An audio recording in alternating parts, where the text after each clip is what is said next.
Next is sources of errors in meter bridge.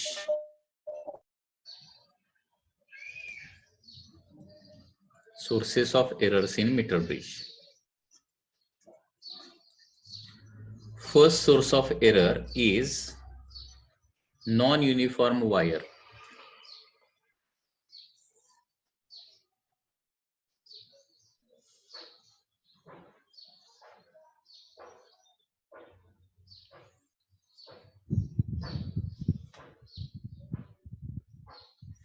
Non-uniform wire of the metre bridge. Okay, अगर metre bridge का wire non uniform है, non uniform मतलब क्या रहेगा, diameter थोड़ा सा कम ज्यादा अगर रहेगा तो रेजिस्टेंस क्या हो सकता है वायर का, यूनिफॉर्म नहीं रहेगा.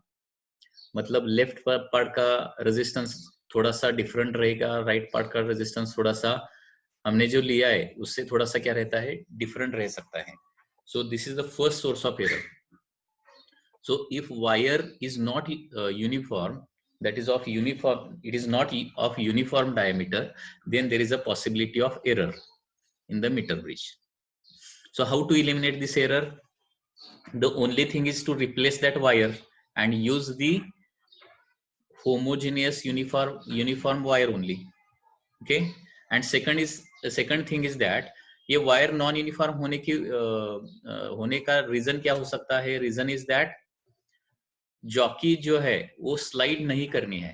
ओके, वायर पे जॉकी स्लाइड नाही करनी आहे, वो ओनली टॅप करनी आहे. ओके, जॉकी जी आहे ती वायरवर टॅप फक्त करायची, ती स्लाइड करायची नाही, घासायचं नाही त्याच्यावर. ओके, जर घासली तर काय होऊ शकतं, डायमीटर चेंज होऊ शकतो. So therefore tapping is required, not sliding. Second source of error is the contact resistance. Contact resistance, which is also called as connection resistance. Okay, अब ये कॉन्टैक्ट रेजिस्टेंस कहाँ पे प्रोड्यूस होता है? तो कॉन्टैक्ट रेजिस्टेंस जहां पे to dissimilar metals contact में आते हैं वहां पे हमेशा कॉन्टैक्ट रेजिस्टेंस रहता है. ओके, जिथं जिथं दोन डिसिमिलर मेटल्स येणार आहेत ओके कॉन्टॅक्ट मध्ये, तिथं तिथं कॉन्टॅक्ट रेजिस्टन्स डेव्हलप होतो. आता डिसिमिलर मेटल मीटर ब्रिज मध्ये कुठं कॉन्टॅक्ट मध्ये येतात? तर for example L shaped copper strips आहेत, बरोबर आहे ना, कॉपरच्या स्ट्रिप्स आहेत आणि त्याला वायर जोडलेले आहे. वायर इज ऑफ मॅग्नानिन किंवा कॉन्स्टंटन, आणि त्याच्यामुळे एंडला काय होऊ शकतं, जिथं कॉपर वायर आणि कॉपर स्ट्रिप आणि मॅग्नानिन वायर एकमेकाला कॉन्टॅक्ट मध्ये आलेले आहेत, तिथं काय होऊ शकतं, कॉन्टॅक्ट रेजिस्टन्स येऊ शकतो. आता दोन्ही साईडला कॉन्टॅक्ट रेजिस्टन्स सेम असेल तर काहीही प्रॉब्लेम येणार नाही सर्किटमध्ये, परंतु थोडासा डिफरंट असेल तर मात्र काय होऊ शकतं, कॅल्क्युलेशन मध्ये एरर येऊ शकते. ठीक आहे, मग कॉन्टॅक्ट रेजिस्टन्स जर इलिमिनेट करायचा असेल, आहे का नाही हे चेक करायचं असेल तर काय करावं लागेल, द एक्सपेरिमेंट इज रिपीटेड. म्हणजे याच्यासाठी रिमेडी सांगतोय मी, रिमेडी हा एरर इलिमिनेट जर करायचा असेल तर काय करावं लागेल. दिस एक्सपेरिमेंट इज रिपीटेड ट्वाइस. हा एक्सपेरिमेंट काय करायचा, 2 वेळा परफॉर्म करायचा आहे. सुरुवातीला काय करायचं, unknown resistance is in left gap and known resistance is in right gap, या पद्धतीने एकदा करायचं आहे. आणि त्याच्यानंतर known resistance in left gap and unknown resistance in right gap, असं 2 वेळा परफॉर्म करायचं आहे. जर समजा आता हे बघा, अननोन रेजिस्टन्स लेफ्ट गॅप मध्ये आहे आणि नोन रेजिस्टन्स राईट गॅप मध्ये आहे. So for example X and R अशी कंडिशन आहे आणि नल पॉइंट कुठे मिळतोय, 40 ला मिळतोय फ्रॉम लेफ्ट हँड. आता काय केलं आपण, इंटरचेंज केलं, म्हणजे known resistance is connected in left gap and unknown resistance is connected in the right gap. Interchange केल्यावर what should happen regarding the length किती यायला पाहिजे. आता हे बघा, एक्सच्या साईडला किती आहे, 40, आरच्या साईडला 60. मग आर आणि एक्स इंटरचेंज केल्यावर लेफ्ट हँड साईडला किती लेंथ यायला पाहिजे, लेफ्ट हँड साईडला लेंथ यायला पाहिजे 60 आणि राईट हँड साईडला आता काय यायला पाहिजे 40. जर एक्स आणि आर इंटरचेंज केलं तर लेंथ देखील काय व्हायला पाहिजे, चेंज व्हायला पाहिजे, म्हणजे हा पॉईंट 60 ला एक्झॅक्टली मिळायला पाहिजे. ओके, आणि तसं जर मिळत नसेल तर त्याचा मिनिंग काय होतोय, there is a contact different contact resistance on two sides. दोन्ही साइडला काय होणार आहे? डिफरंट कॉन्टॅक्ट रेझिस्टन्स येणार आहे. Okay. So to check whether there is a contact resistance or not, काय करायचं आहे? X and R known and unknown resistance are interchanged. आणि इंटरचेंज करून बघायचं की सुरुवातीला 40 सेंटीमीटर लेंथ येत असेल आणि नंतर एक्झॅक्टली 60 सेंटीमीटर लेंथ असेल तर there is contact resistance but it is equal on both side, there is no problem. But हे थोडंसं लेफ्ट हँड साइडला म्हणजे सुरुवातीला 40 येत असेल आणि नंतर ते 59 किंवा 61 वगैरे असं जर काहीतरी दाखवत असेल तर that means that there is some contact resistance on one side. थोडासा कॉन्टॅक्ट रेझिस्टन्स असणार आहे. मग ते तुम्हाला ऍडजस्ट करावं लागेल किंवा तो कॉन्टॅक्ट रेझिस्टन्स काढून टाकावं लागेल. तिथलं सोल्डरिंग जे आहे, सोल्डरिंग म्हणजे जोडण्याची जी प्रोसेस आहे ती व्यवस्थित करावी लागणार. ओके. त्याचबरोबर नॉन युनिफॉर्म वायरचा तिसरा महत्वाचा प्रॉब्लेम जो आहे that is zero error.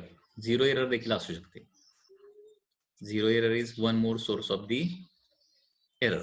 Zero error म्हणजे काय?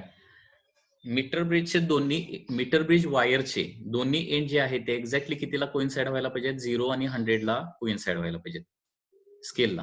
बरोबर आहे ना? ते जर स्केलला एक्झॅक्टली कोइन्साइड झाले नाहीत म्हणजे मीटर ब्रिज वायरचं लेफ्ट एंड 0 ला मॅच व्हायला पाहिजे. म्हणजे ती जी स्केल असणार आहे मीटर स्केल त्याच्या 0 ला मॅच व्हायला पाहिजे आणि राईटचं एंड जे आहे ते एक्झॅक्टली मीटर स्केलच्या 100 ला मॅच व्हायला पाहिजे. तसं जर झालं नाही तर देखील काय होणार आहे? तिथं एरर इन मेजरमेंट येऊ शकते. ओके. म्हणजे LX आणि LR जे लेफ्टची लेंथ आणि राईटची लेंथ मेजरमेंट मध्ये जर एरर आली तर काय होऊ शकतं? अननोन रेझिस्टन्स जो आहे तो रॉंग मेजर केला जाऊ शकतो. That is the zero error. So this is one more error. Okay. आता नॉन युनिफॉर्म वायर जे आहे, नॉन युनिफॉर्म वायरमुळे येणार जो एरर आहे तो इलिमिनेट करण्यासाठी आणखी एक काय आहे? रेमेडी आहे त्याच्यासाठी. आणखी एक रेमेडी आहे आणि ती रेमेडी म्हणजे काय? Always try to get the null point in middle 1/3. हे बघा, ही 1 मीटर लॉंग जर वायर असेल तर मिडल 1/3 म्हणजे काय? 33 पासून 66 सेंटीमीटर. 33 सेंटीमीटर पासून 66 सेंटीमीटर या रिजन मध्ये काय करावं लागेल? जनरली तुम्हाला नल पॉइंट मिळवावा लागेल. नल पॉइंट जो आहे तो पूर्णपणे लेफ्टला नसला पाहिजे किंवा नल पॉइंट जो आहे तो पूर्णपणे राईटला नसला पाहिजे. तसं जर असेल तर नॉन युनिफॉर्म वायर असेल तर काय होणार आहे? एका साईडला नॉन युनिफॉर्मिटीमुळे खूपच जास्त एरर येणार आहे आणि दुसऱ्या साईडला काय येणार आहे? खूपच कमी एरर, म्हणजे खूपच कमी रेझिस्टन्स दाखवणार. त्याच्यामुळं एरर जी आहे ती मोठ्या प्रमाणावर वाढू शकते. म्हणजे वायर जरी थोडीशी नॉन युनिफॉर्म असली, ठीक आहे, आणि नल पॉइंट तुम्ही मिडल 1/3 ऑफ द वायर मध्ये म्हणजे 33 सेंटीमीटर टू 66 सेंटीमीटरच्या मध्ये जर मिळवला तर काय होऊ शकतं? थोडीशी एरर कमी होऊ शकते. So these are some precautions or care should be taken while using the metre bridge. Okay. So in this way there are sources of error and there are remedies to eliminate these errors in case of meter bridge.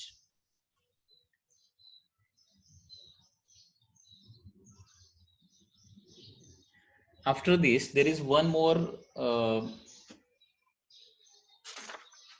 important portion in case of state board, that is the post office box. Okay, post office box चा आपल्याला बघायचं आहे. Post office box. आता post office box जो आहे तो state board मध्ये टाकलेला आहे, परंतु NCERTच्या सिलेबस मध्ये हा नाहीये. म्हणजे पोस्ट ऑफिस बॉक्स तुम्हाला फक्त कुठं असणार आहे? CET ला असणार आणि JEE ऍडव्हान्स ला असणार आहे. ओके. CET आणि JEE ऍडव्हान्स, तर तुम्ही CET द्या किंवा JEE ऍडव्हान्स द्या आणि त्यावेळी पोस्ट ऑफिस बॉक्सचा स्टडी करा. नीटला पोस्ट ऑफिस बॉक्स नाहीये तरी पण आपण स्टडी करतोय. ठीक आहे. आता पोस्ट ऑफिस बॉक्स जो आहे, so it is also a Wheatstone network आणि ते कुठं वापरलं जायचं? पूर्वीच्या पोस्ट ऑफिस मध्ये वापरलं जायचं. पूर्वी जे पोस्ट ऑफिसेस आहेत आता वापरलं जात नाही, परंतु पूर्वी हे पोस्ट ऑफिसेस मध्ये